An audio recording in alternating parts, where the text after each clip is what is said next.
নমস্কার বন্ধুরা, কেমন আছেন সবাই? আশা করি সকলে ভালো আছেন। আমি আজকে আপনাদেরকে খুবই সুন্দরভাবে একটি রেসিপি তৈরি করে দেখাবো, কাঁচা কলা দিয়ে রুই মাছ রেসিপি। তো চলুন রেসিপিটি আমি শুরু করি।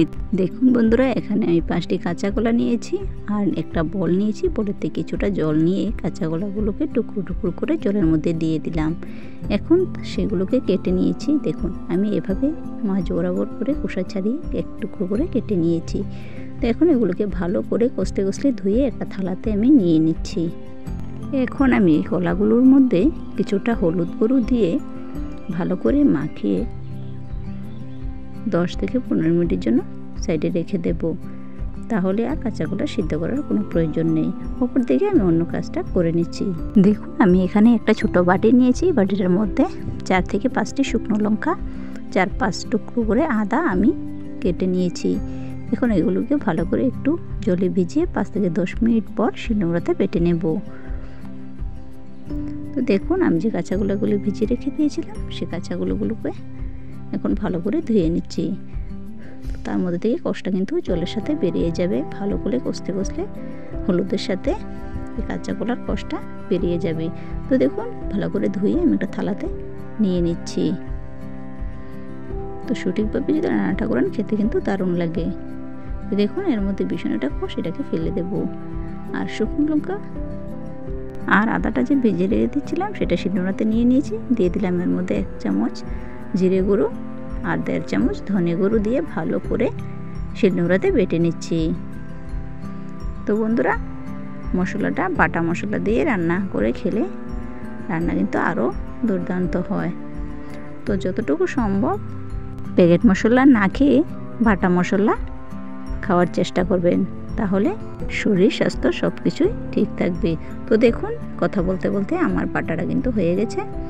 তো মশলাটা আমি একটা বাটিতে নিয়ে নেব। আর দেখুন আমি কিছু রুই মাছ নিয়েছি, বাজার থেকে নিয়ে এসেছিল, একদম কেটে নিয়ে এসেছে।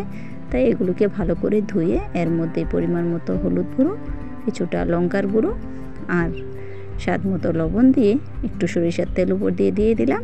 এখন ভালো করে মেখে নেব।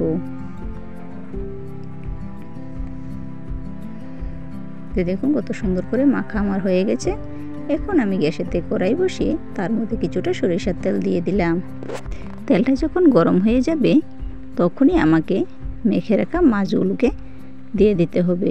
তো এর মধ্যে দেখতে পাচ্ছেন এখানে একটু লবণ আমি ছিটিয়ে দিলাম, তাহলে মাছগুলোকে আর কড়াইয়ের মধ্যে লেগে থাকবে না। তো দেখুন তেলটা কত সুন্দরভাবে গরম হয়ে গেছে।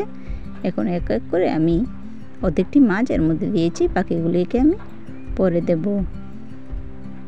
তো দেখুন বন্ধুরা, মাছের এক পিঠ কিন্তু হয়ে গেছে। এখন আমি উল্টে নিচ্ছি। দেখুন মাছগুলো কিন্তু উল্টানো আমার হয়ে গেছে। আশা করি আজকের রেসিপিটা আপনাদের খুবই ভালো লাগবে। আমার রেসিপি যদি আপনাদের ভালো লেগে থাকে তাহলে প্লিজ একটা লাইক করে দেবেন। আর এই নিত্য নতুন ভিডিও দেখতে গেলে আমার চ্যানেলটাকে সাবস্ক্রাইব করে আমার পাশে থাকা বেল আইকনটি অবশ্যই ক্লিক করে রাখবেন। তাহলে যখন আমি নতুন ভিডিও আপলোড করব সঙ্গে সঙ্গে কিন্তু নোটিফিকেশন আপনাদের কাছে পৌঁছে যাবে। তো দেখুন প্রথম স্টেজের মাছগুলি ভাজা আমার হয়ে গেছে। একইভাবে বাকি মাছগুলোকে আমি ভেজে নিচ্ছি। মাছ উল্টানোর সাহায্যে মাছগুলোকেও নামিয়ে নেব।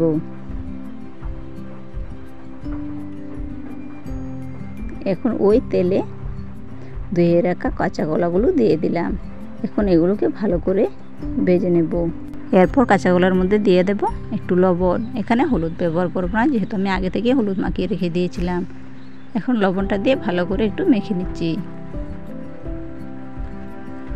কিছুক্ষণ ভেজে নেওয়ার পর এখন আমি কাঁচা কলাগুলোকে নামিয়ে নিচ্ছি।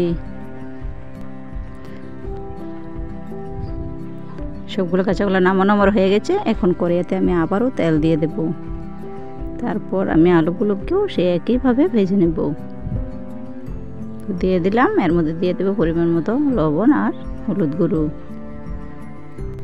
এগুলোকেও আমি উল্টে পাল্টে লাল লাল করে দেখুন ভেজে নিয়েছি। এখন চামচ দিয়ে এগুলোকেও নামাই নেব। এখন কড়াইতে আমি আবারও তেল দিয়ে দেব ফোড়নের জন্য। তো দিয়ে দিলাম সরিষার তেল। এখন দিয়ে দেবো এর মধ্যে 2 তেজপাতা আর একটি শুকনো লঙ্কা। এখন এটা একটু লাল হয়ে গেলে এর মধ্যে দিয়ে দেবো কালো জিরে। কালো জিরেটা দিয়ে ভালো করে একটু নেড়েচেড়ে মশলাটা এর মধ্যে দিয়ে দিলাম। বাটিটা ধুয়ে এর মধ্যে একটু জল দিয়ে দিচ্ছি।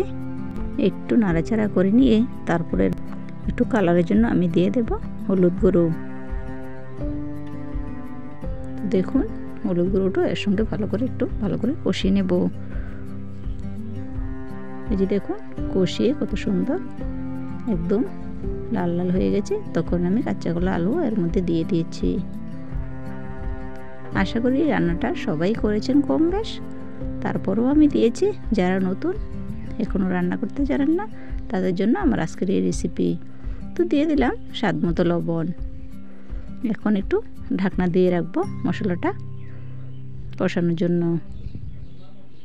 5 মিনিটের মতো আমি ঢাকনাটা দিয়ে রেখে দিয়েছি। দেখুন এখন ঢাকনাটা তুলে আরও একবার নাড়াচাড়া করে নিচ্ছি। দেখুন কত সুন্দর একটা কালার চলে এসেছে। এখন এর মধ্যে আমি জল দিয়ে দেবো। আমি কিন্তু জলটা গরম জল নিয়েছি, আর এখানে গরম জলটাই ব্যবহার করবেন। তারপর আমি কিছুক্ষণের জন্য ঢাকনা দিয়ে রাখবো তাড়াতাড়ি রান্নাটা ফুটে ওঠার জন্য। তো দেখুন কত সুন্দর করে বরফ চলে এসেছে। এখন আমি ভেজে রাখা মাছগুলোকে এর মধ্যে দিয়ে দেব। কলাগুলো মোটামুটি সিদ্ধ হয়ে গেছে। তো আমার সবগুলি মাছ কিন্তু বন্ধুরা দেওয়া হয়ে গেছে। এখন একটু হালকাভাবে নাড়াচাড়া করে আমি আরও 2 মিনিটের মতো জাল করে নেব। দেখুন বন্ধুরা রান্নাটা কত সুন্দর হয়েছে।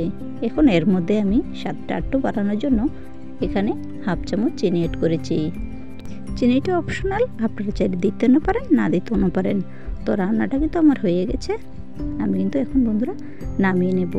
তো আমার রেসিপি যদি আপনাদের ভালো লেগে থাকে তাহলে একটা লাইক করে কেমন হয়েছে অবশ্যই একটা কমেন্ট করে জানাবেন। আপনাদের লাইক আর একটা কমেন্ট আমাকে কিন্তু ভিডিও বানাতে আরও আগ্রহ করে। বন্ধুরা আমি রান্নাটা একটা বাটির মধ্যে নিয়ে নিচ্ছি। তো আশা করি এরকম যারা আরও ঝোল কম খান তারা কিন্তু আরও কম রাখতে পারেন। আশা করি এই ঝোলটাই পারফেক্ট, গরম ভাতের সাথে তো জাস্ট জমে যাবে। তাহলে এই রেসিপিটা আপনাদের কেমন হয়েছে বন্ধুরা কমেন্ট করতে ভুলবেন না। তো আজকের জন্য এই পর্যন্তই। দেখা হবে নেক্সট ভিডিওতে। সবাই ভালো থাকবেন, সুস্থ থাকবেন। ধন্যবাদ সবাইকে।